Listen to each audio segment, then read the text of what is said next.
오늘 제가 좀 낯선 것이 두 가지가 있습니다. 한 가지는 너무 키가 갑자기 커진 것 같아서 설교 본문도 너무 멀어진 것 같고 공기가 아주 좋습니다. 배려해 주셔서 제가 단위에 지금 올라와서 설교를 하고 있어가지고 조금 낯서신 분들도 왜 저럴까, 목사님이 왜 저럴까 생각하실까 봐 먼저 말씀을 드리고요. 두 번째는 제가 평상시에 설교하던 것과 오늘은 조금 다르게 간증을 좀 드리고 설교 말씀을 나누려고 하거든요. 제가 우리 성도님들께서 많이 사랑해 주시고 기도해 주셔서 집을 구매하게 되었습니다. 하나님께 너무 감사드리고 우리 성도님들께도 너무 감사드립니다. 광고에 집을 구매했다, 이것을 주택 구매라고 적어놨더니 참 주택이 좋다 그래, 목사님 주택 잘 사셨어요 말씀하시는 분들이 계셔서 제가 주택은 아니고 아파트로 들어가게 되었다는 말씀도 드리겠습니다.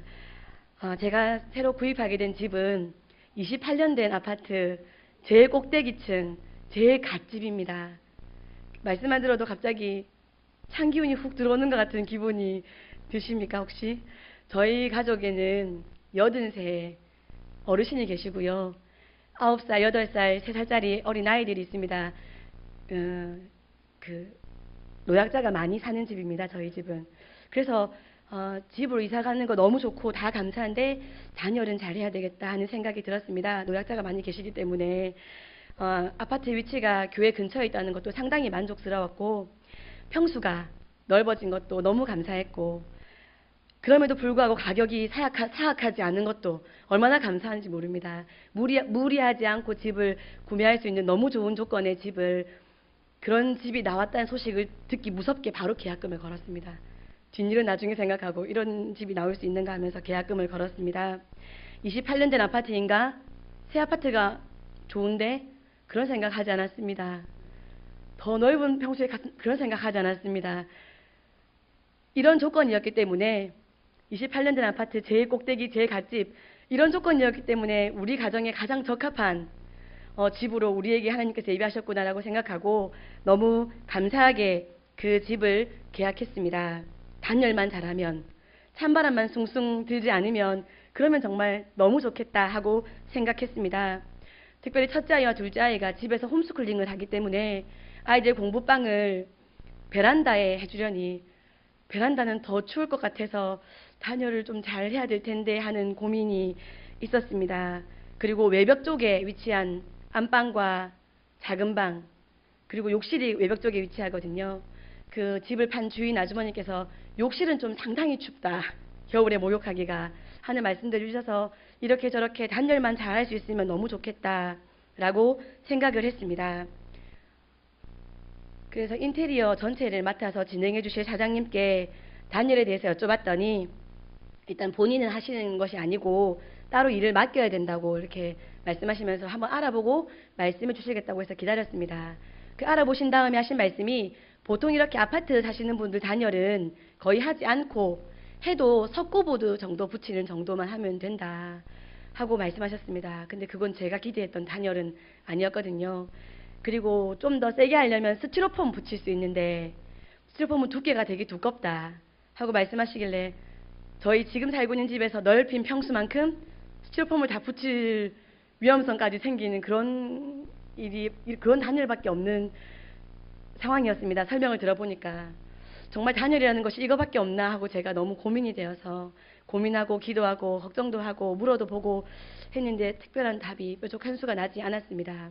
그래서 제가 결국에는 그냥 인터넷을 좀 찾아봐서 인근에 단열을 전문으로 하는 회사가 있으면 좀 이렇게 따로 문의를 하거나 여쭤봐가지고 단열은 좀 개인적으로 알아봐야겠다, 인테리어에 맡겨서는 안 되겠다 싶어서 제가 인터넷을 검색을 했습니다. 검색하던 중에 한 회사를 발견했습니다. 다른 회사들은 거의 대부분 다 설명이 하나도 없고요. 설명이 있는 회사도 드문데 설명도 거의 한두 줄 정도밖에 없었거든요. 그런데 제가 이후에 말씀드리는 이 회사는 자기 회사 설명을 아주 길게 해놓은 회사였습니다. 제가 이제 말씀드리는 쭉 읽어드릴 건데요. 이 회사를 광고 드리려는 목적은 아닙니다. 우리 성도님들께서 들어보시고 이렇게 적어놓은 것 같으면 차 목사님이 솔깃할만하다 싶으신지 한번 들어보시기 바랍니다. 이렇게 설명이 되어 있었습니다. 땡땡땡 주식회사는 정직과 신뢰를 바탕으로 지속적인 성장을 하는 업체로서 전 세계에서 3번째, 국내 최초로 뿜7 스프레이 타입 보온 단열재를 개발하여 판매, 시공하는 업체로서 국가 경제 발전의 일익을 담당하고 있습니다. 특히 HIS 시리즈 보온 단열재는 얇은 두께 5mm의 두께로 보온, 단열, 결로 방지 등 효과를 나타냅니다. 적용 분야는 산업체, 관공서, 주택, 축사 등 여러 분야에 다양하게 사용됩니다. 또한 열 차단 유리 코팅제는 창호를 통해 손실되는 열을 보호하고 더운 열기를 차단함으로써 쾌적하고 아늑한 실내 공간을 연출할 수 있습니다. 어떠세요?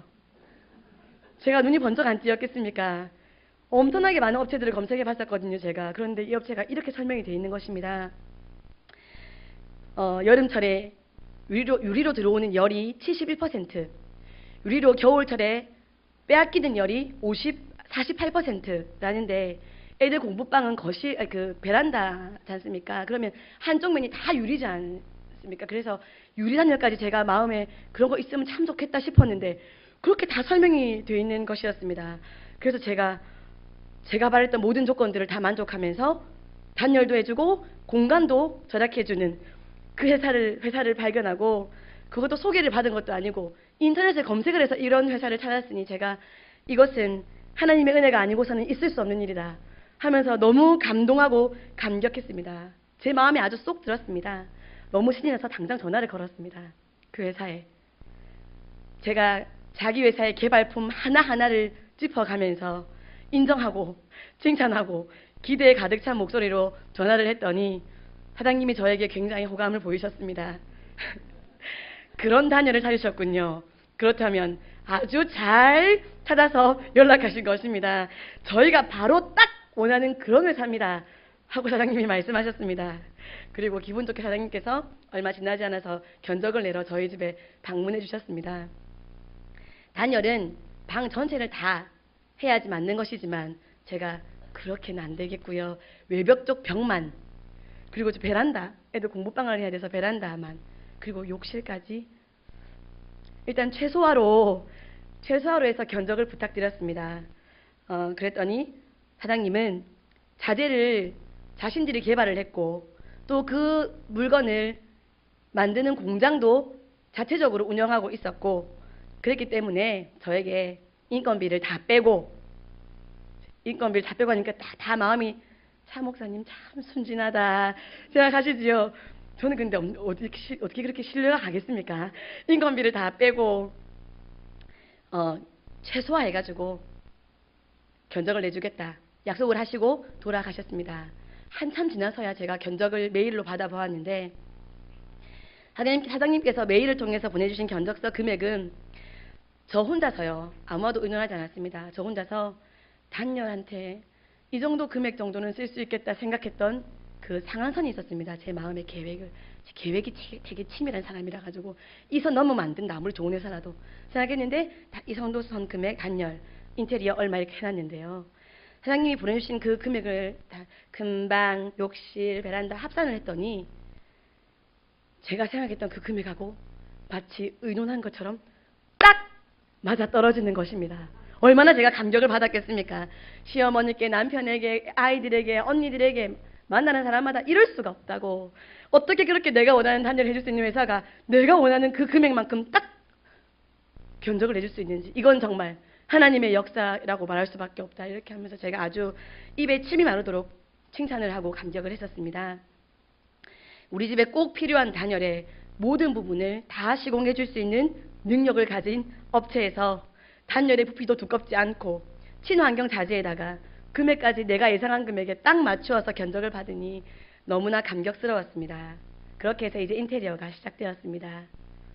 그런데 인테리어 사장님과 단열 시공 기사님 사이에 썩 좋지 않은 기류가 흘렀습니다. 단열 시공 기사님은 자기가 메인 인테리어가 아니기 때문에 인테리어 사장님 스케줄에 안 겹치도록 우리는 토요일은 공사 안 한다 하시니까 본인은 쉬는 날인데도 토요일 날 와가지고 시공을 하시겠다고 계획을 하시고 이렇게 나오시고 최대한 인테리어에 맞춰 주셨습니다. 문제는 인테리어 사장님이셨습니다. 인테리어 사장님이 토요일은 안 나오신다 해놓고 토요일에 공사하러 나오신 겁니다. 그래서 자꾸 단열 시공기사님이 자꾸 눈치를 보게 만드시고 간식을 사가지고 갔더니 그 인테리어 하시는 분들은 같이 앉아서 막 이렇게 화기애애하게 간식을 드시고 단열 기사님은 저쪽 방에서 이렇게 간식을 드시는 그런 싸한 분위기를 자꾸 만드셨습니다. 인테리어 사장님이 나는 이런 단열은 듣도 보도 못했다. 이거는 기본이 아니다. 단열의 기본이. 이건 순서가 안 맞다. 이상하다. 이런 감정을 자꾸 여지없이 그곳에서 자꾸만 표를 내시는 것이었습니다. 그런데 그분도 나쁘다 할 수 없는 것이 그분 개인적인 감정으로 인테리어 기사님께 뭐가 억하심정이 있어서 그런 것이 아니라 인테리어 사장님 보시기에는 제가 참 한심한 사람처럼 보였던 것입니다. 제가 너무 딱해서 그 말을 안 할 수가 없었던 것입니다. 이거 단열 잘못된 거라고 말을 안 해줄 수가 없는 겁니다. 그분 생각에는. 사모님, 이 단열 이거 이상합니다. 이렇게 얇게 뿌린 게 단열이 될 리가 없습니다. 단열은 기본적으로 좀 두께가 있어야 되고 꽉 막혀야 되는데 이렇게 얇게 뭐씩 뿌려놓고 이거 가지고 단열 된다. 아닙니다. 말이 안 됩니다. 그렇게 말씀하셨고요. 또 이게 단열한 부분이 부분 떨어진 부분이 생겼습니다. 금도 있고요. 그러니까 사장님이 깜짝 놀래가지고 이거 위에 도배지 바르면 도배지 다 떨어집니다. 사모님 이건 아닙니다. 잘 생각해 보십시오. 이렇게 또 말씀하셨는데 이걸 좀 참고로 말씀드리자면 이제 단열과 얘기를 나눴더니 저희 벽에 부분 이렇게 습기가 있는 부분들이 있었는데 자꾸 인테리어에서 너무 눈치를 주니까 이 습기를 제거하는 작업을 하고 그러니까 시간이 좀 더 필요했던 것이지요. 그 뒤에 단열재를 뿌려야 되는데 자꾸 눈치를 보이니까 이 시공기사님이 그냥 뿌린 겁니다. 일단 뿌렸더니 수분이 있는 부분에서는 이 단열재가 떨어진 거지요. 그러니까 인테리어 사장님은 단열은 꽉 막혀야 단열이지. 구멍 뚫리고 금 가면은 글로 바람 다 새는데 그게 무슨 단열입니까? 하면서 아주 그냥 못마땅해서 이렇게 되게 분노하시면서 저에게 말씀해 주셨습니다. 결국에는 2차 도포를 해가지고 구멍난 부분이 없습니다. 저희 단열 지금 현재 상태는. 그리고 욕실에 단열을 또 했거든요. 욕실 또 타일 시공기사님들이 그 단열한 부분 위에 타일을 붙이려고 하니까 타일이 바로 딱 안 붙고 이렇게 싹 미끄러진 겁니다. 그래서 인테리어 사장님께 또 그 컴플레인을 하셨어요. 그래서 인테리어 사장님이 사모님 내일 아침에 올라오시면 타일 다 떨어져 있습니다. 이 사람 있을 때 떨어지면 큰일 납니다. 지금 이거는 빨리 이거 계약을 취소하든지 무슨 수를 내야지. 이거 사모님 진짜 이렇게 놔두시면 안 됩니다. 말을 못하겠으면 남편 사장님한테 대신 말을 하라 해가지고 이거는 빨리 그만둬야지. 지금 이렇게 하면 나중에 타일 다 떨어지고 도배 다 떨어지고 우리 그거 에이스 안 해줍니다. 하면서 아주 못마땅해 하시는 기색을 얼마나 역력하게 표를 내셨는지 모릅니다. 또 한 가지, 저 제품이 무슨 제품인지 알고나 지금 이 일을 맡기신 겁니까? 저 보세요. 저 통이 담겨있죠. 저거 단열재. 저 단열재 흰 통에 밖에 라벨이 안 붙어 있잖아요. 무슨 물건인지 라벨도 안 붙어 있는데 저게 무슨 물건인지 어떻게 믿고 저걸 뿌리게 시킵니까? 아니 믿을 만한 제품이면 무슨 제품이라고 그 제품 이름이 적혀 있거나 KS 마크나 무슨 마크가 있어야지. 무슨 허연 통에 물건 가져와가지고 칙 뿌려놓고 단열했다. 어떻게 그걸 믿으시냐고 하면서 또 답답한 마음을 표현하셨습니다. 결국에는 이런 말씀도 하셨습니다. 자기 제품과 자기 시공에 확신이 있다면 인테리어 하는 사장님한테 사장님 다음에 어디 인테리어 하실 때 단열 필요하시면 저희 업체 좀 불러주십시오 라고 말 한마디 해야 될 텐데 내한테 아무 말도 없다고. 저 이상하다고. 분명히 자기가 확신이 있다면 나보고 소개해달라고 말을 해야 맞는데 그런 말도 안 한다고. 말 한마디 없다고. 말이 너무 없다고. 이상하다고까지 말씀을 하셨습니다.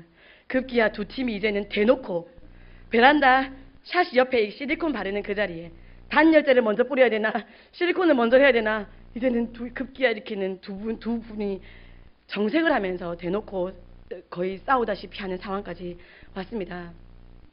인테리어 사장님이 그분 얼굴 앞에서 도대체 쓰고 있는 그 단열재가 뭡니까? 뭔지도 모르는 거 가지고 와서 말이야. 이 사람들 진짜 이상한 사람들이네. 순 거짓말하고. 이렇게 저를 가운데 두고 두 분이서 막 이렇게 말씀하시는 겁니다. 인테리어 사장님은 제가 말을 못하니까 대신 말씀해 주신다는 생각으로 제 편인 것처럼 이렇게 막 말씀을 하시고 단열 기사님은 또 되게 당황하시고 우리 단열재 아무 문제 없는데 하는 표정으로 저를 바라보시고 이렇게 되는 하나님 순조롭고 평안하게 안전하게 공사가 진행되게 해주십시오. 제가 얼마나 기도를 했는데 마음이 상한 상태로 공사를 하면 공사하는 사람들이 얼마나 그게 공사가 잘 될 리가 있습니까? 하나님, 마음 상할 일 없게 해주세요. 안전하게 해주세요. 얼마나 제가 기도를 했는데 저를 가운데 두고 두 분이서 막 싸우기까지 이르렀습니다. 엄청나게 스트레스를 받았습니다. 이후에는 가족들까지 혹시 네가 인터넷으로 찾은 기업이라서 직접 회사를 가보지 않아가지고 그 회사가 없는 회사가 아닌가 하는 우려까지, 제가 유령회사에 잘못 사기를 당해서 거래를 한 것이 아닌가 하는 우려까지 제가 드리게 된 그런 상황이 되었습니다. 그 단일 회사를 너무 믿고 하나님의 영광하는 영광을 돌리고 너무 감격했던 저만 완전 당황스러운 상황에 이르게 된 것입니다. 그 이튿날 단열 사장님과 엄청나게 통화를 했습니다. 사장님, 큰일 났습니다. 이러이러한 상황이 됐습니다. 단열재가 부분 떨어진 것을 가족들이 보셨습니다. 얼마나 당황했는지 모릅니다. 단열재가 저렇게 떨어지다니 하면서 어떻게 된 걸까요? 이거 정말 단열 잘 되는 거 맞을까요? 비포 애프터 온도 측정도 할 수가 없는 상황이니까 어떻게 이걸 단열 잘 되는지 제가 알 수가 있을까요, 사장님? 큰일 났어요, 지금. 이제 저는 어떻게 해야 될지 모르겠어요, 사장님. 하고 얼마나 통화를 했는지 모릅니다. 사장님은 제 통화를 다 들어주시고, 아, 그렇군요. 타일 시공 기사님은요, 내일 아침에 타일 다 떨어진대요. 또 인테리어 사장님은요, 인테리어 이거 도배 다 떨어진대요. 큰일 났어요. AS 안 해준대요. 어떻게 해야 될지 모르겠어요. 저는 그 문구를 보고 사장님 회사를 믿고 맡겼는데 이런 일이 생겼다고. 타일이 떨어진 거, 단열이 떨어진 거 보면은 사장님이라도 그렇게 생각하지 않으시겠냐고. 통화를 엄청나게 길게 했는데 사장님이 다 받아주셨습니다. 하다가 사장님이 회사를 한번 방문하시라고, 그러면 거래했던 그 업체들의 사진과 또 지금 작업하고 있는 것도 다 안내해 주겠다고 회사를 방문하라고 말씀하셨습니다. 자기 제품은 반영구적인 제품이 맞다. 그리고 이미 신축 대단지 아파트 외벽 전체 공사와 외벽 공사와 옥상 단열 다 시공하고 있다. 아마 지금 여기 제가 우리 집사님 중에 한 분께 저기 어디 옥상에 물이 샌다는 소문을 듣고 제가 단열 회사를 하나 발견했는데 옥상 방수단은 진짜 좋은 회사요라고 제가 말씀드린 적도 있었거든요. 지금 아마 기억나실 겁니다. 제가 말씀드렸던 분들은 그렇게 지금 시공하고 있다. 제가 지금 그 회사를 몰라서 그 아파트 이름을 몰라서 말씀 안 드리는 게 아니라 이게 광고가 될까봐 말씀을 안 드리는 겁니다. 대단지 아파트 신축 공사에 그렇게 지금 계약되어서 단열 공사 중이라고, 외벽 방수 중이라고 말씀을 하시고, 또 우리가 잘 타먹는 그 커피 믹스 있지 않습니까? 이름을 말할 수는 없지만 그 커피 믹스 그거 만드는 그 회사도 대기업이지 않습니까? 그 회사가 공장을 돌리면서도 이 단열재를 뿌릴 수 있고, 그걸 했을 때 손실되는 에너지 양을 체크를 해서 회사 회장님이 너무 깜짝 놀라서 이 단열재로 전체 전국에 있는 회사를 다 단열 시공을 해라, 이렇게 지금 말하고 우리 진행 중이니까 믿어도 된다, 걱정하시지 말라, 이렇게 말씀하시면서 한번 회사를 방문하라고 말씀을 하셨습니다. 그래서 제가 사장님께 알겠다고 끊었다가 또 저녁에 다시 전화해서 정말 아무 문제 없는 거 맞겠지요? 또 이렇게 너무 걱정. 왜냐면 저를 만나는 사람마다 우려 섞인 얼굴로 얼굴이 새까매가지고 진짜 단열 잘 되는 거 맞나? 아니 제대로 계약한 거 맞나? 하시니까요. 또 전화해서 잘 되는 거 맞나요? 했더니 사장님이 이제 급기야는 계약서에 넣고 싶은 모든 조항을 다 적어서 가지고 오시라. 도장 찍어드리겠다. 무슨 배상이고 뭐고 인테리어 하는데 총 비용이 얼마 들었는지 모르겠는데 그 뭐 타일 떨어지고 도배 떨어지고 하면 내 인테리어 전액 배상해 주겠다. 다 적었나? 도장 찍어 드리겠다. 그렇게 말씀하신 겁니다. 그래서 제가 적었습니다. 재시공 및 배상 얼마 10년 동안 혹시 도배지가 떨어질 경우에 막 이렇게 막 적었습니다. 1번, 2번, 3번, 4번 제가 아주 체계적인 사람이거든요. 그래가지고 1번, 2번, 3번, 4번, 5번 해가 쫙 적어가지고 이제 가지고 회사를 갔습니다. 어떻게 됐겠습니까? 회사가 있었을까요? 다행히도 회사가 있었습니다. 다행히도 회사가 있었습니다, 여러분. 할렐루야. 회사가 있었고요. 그 옆에서 막 이렇게 막 그 하얀 통에 뭘 만들고 있더라고요. 유령회사가 아니었습니다. 그리고 제가 원하는 조건, 제 요구를 다 다시 계약서에 추가를 하셔서 사장님은 정말 제가 적어간 그대로 다 그냥 넣어주시고 도장을 찍어주셨고요. 제가 계산했던 금액에서 3만 원이 오버됐었거든요. 그 3만 원도 딱 깎아주시면서 도장을 탁 찍어주셨습니다. 그리고 걱정하시지 마시라고 하시면서 막 사진도 보여주시고, 이 흰 통에 들어있는 라벨도 없는 그 물건이 시험 성적, 그러니까 이 단열의 시험 성적을 받은 것에 대해서 시험 성적서, 온도 얼마나 단열을 했는지 시험 성적서까지 이렇게 다 보여주시고 모든 것을 주시면서 저를 안심시켜 주셨습니다. 어쨌든 저는 그 회사가 너무 계속 신뢰가 가가지고 그 회사와 계속해서 계약을 진행하고 단열을 시공받기로 했습니다.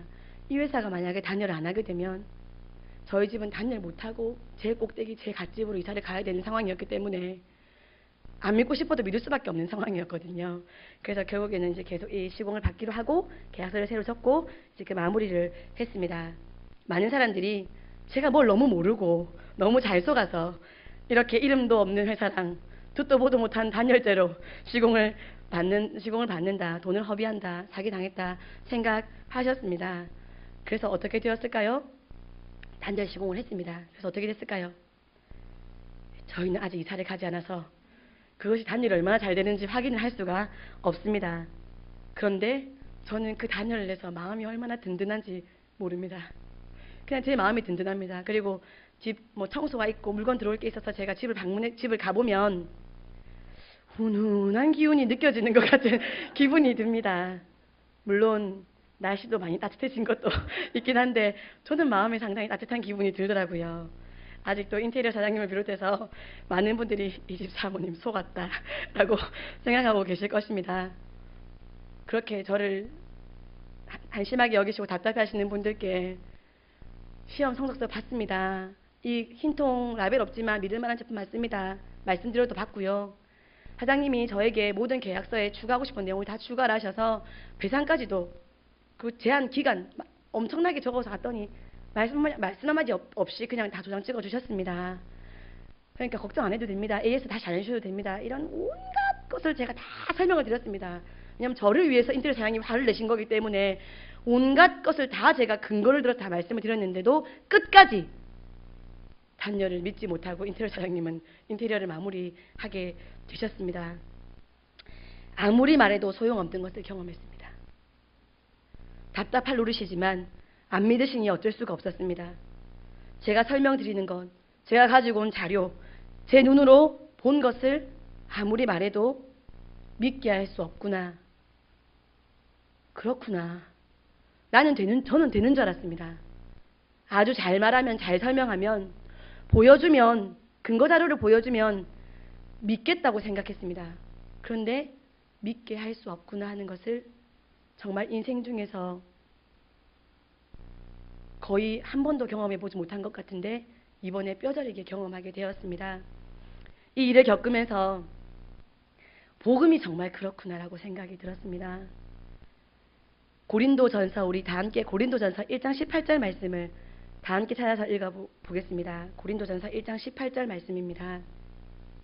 신약성경 263페이지입니다.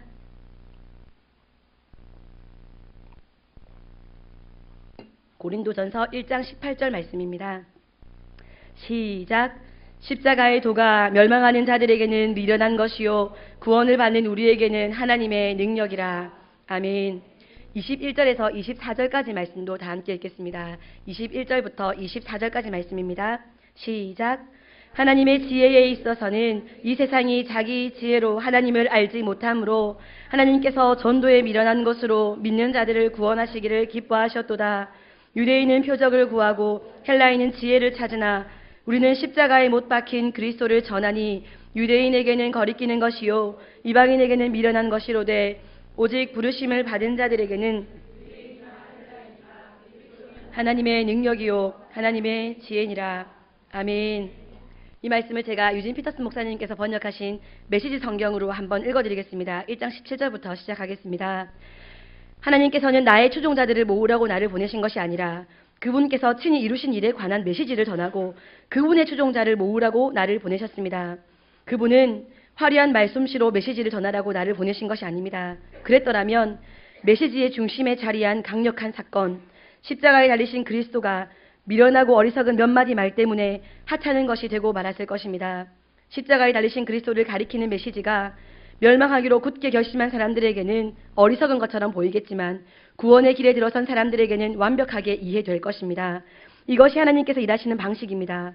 그리고 그것은 가장 강력한 방식임이 입증되었습니다. 성경에 이렇게 기록되었습니다. 내가 세상의 지혜를 뒤집어 엎고 전문가라는 자들이 얼마나 정신나간 사람들인지 폭로하겠다. 이 시대에 지혜로운 자나 교양 있는 자, 참으로 지성을 갖춘 자가 어디 있습니까? 하나님께서 그 모든 것이 얼마나 터무니없는 허세인지 드러내시지 않았습니까? 이 세상은 그 화려한 지혜를 가지고도 하나님을 조금도 알지 못했습니다.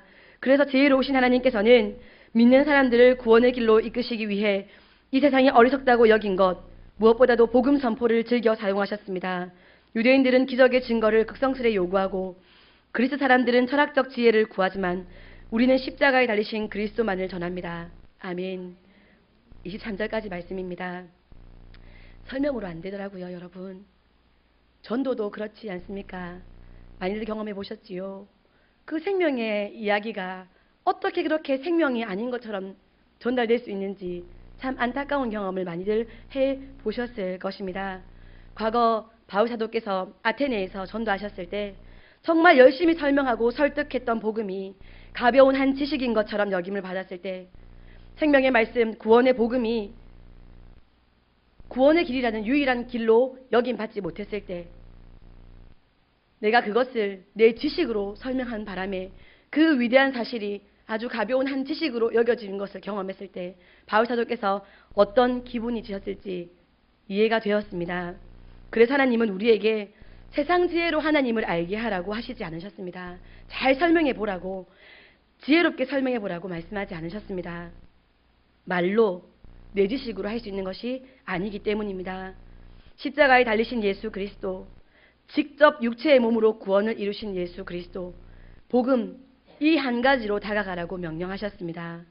내 삶에, 우리 가정에, 나의 사역에, 우리 교회에 십자가에서 죽으신 예수 그리스도의 흔적이 없다면, 그 흔적이 우리 성도님들의 삶 하나하나에 존재하지 않는다면 너무 안타깝지만 우리는 모든 관계 안에서 전도를 위해서 전도를 한다고 하는 모든 말 한마디와 행동 하나하나까지도 모두 다 그저 설득한다고 시끄러운 소리를 내고 있을 뿐, 믿음을 불러일으키는, 생명을 이루는, 복음을 전하는 삶을 살고 있지 못한 것입니다.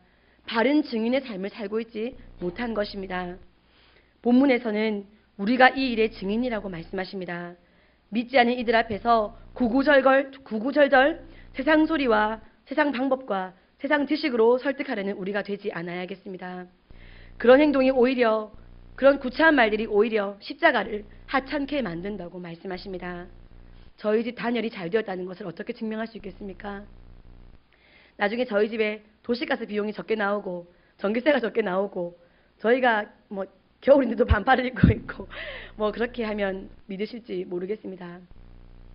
어쨌든 단열이 잘 되는 집, 사실은 단열이 제일 안 되는 제일 꼭대기 제일 갓집에 살고 있지만 단열이 잘 되는 집에 살고 있는 사람다운 모습을 보여주면 굳이 내가 제발 믿어주세요, 우리 집 단열이 얼마나 잘 되는지요 하고 말씀드리지 않아도 저 집 단열 괜찮은 거 했나 보다 라고 생각하실 것입니다. 복음이 생명이라는 것도 어떻게 설명할 수 있겠습니까? 말로 되는 것이 아니라, 지혜로 지식으로 되는 것이 아니라, 복음을 믿는 우리가 진짜 복음을 우리 삶에서 드러내야 복음을 증명하는 것입니다. 부활의 소망을 진짜 가진 사람답게 죽을까봐 두려워서 세상의 방법에 타협하지 않는 자신감, 그것을 가진 모습으로 살아가는 것을 보여줄 때 증명할 수 있습니다. 검과 몽치가 아니라 사랑으로 승리하는 삶을 보여줄 때 십자가의 도가 생명이라는 것을 증명할 수 있습니다. 예수님께서 굳이 사람의 몸으로 이 땅에 오셔서 몸으로, 행동으로, 삶으로 보여주신 것처럼 말로 복음을 설명하기만 하는 증인이 아니라 복음을 삶으로 증명하는 증인이 된다면 우리를 통해 십자가 사랑이 고귀하게 세워질 줄 믿습니다. 동시에 받아들여지지 않는 순간을 경험하게 되더라도 우리 마음에는 복음에 대한, 그 능력에 대한 의심이 단 1도 없이 말씀 위에 굳게 선 든든한 믿음을 가진 우리가 되기를 소원합니다. 어떻게 이게 안 받아들여지지 하고 낙심하시지 말고, 실망하시지 말고, 흔들리지 말고 여전히 복음을 붙들고 행복하게 살아가시기 바랍니다. 그것이 진짜를 따르는 증인의 삶입니다. 증인의 삶을 제대로 살아서 우리 아버지께서 우리를 먼저 부르신 것에 대해서 만족하시고 인정하실 수 있는, 정말 증인답게 잘 살았다고 인정받을 수 있는 우리 새벽교회 성도님들, 우리 새벽교회가 되기를 소원합니다. 기도하겠습니다.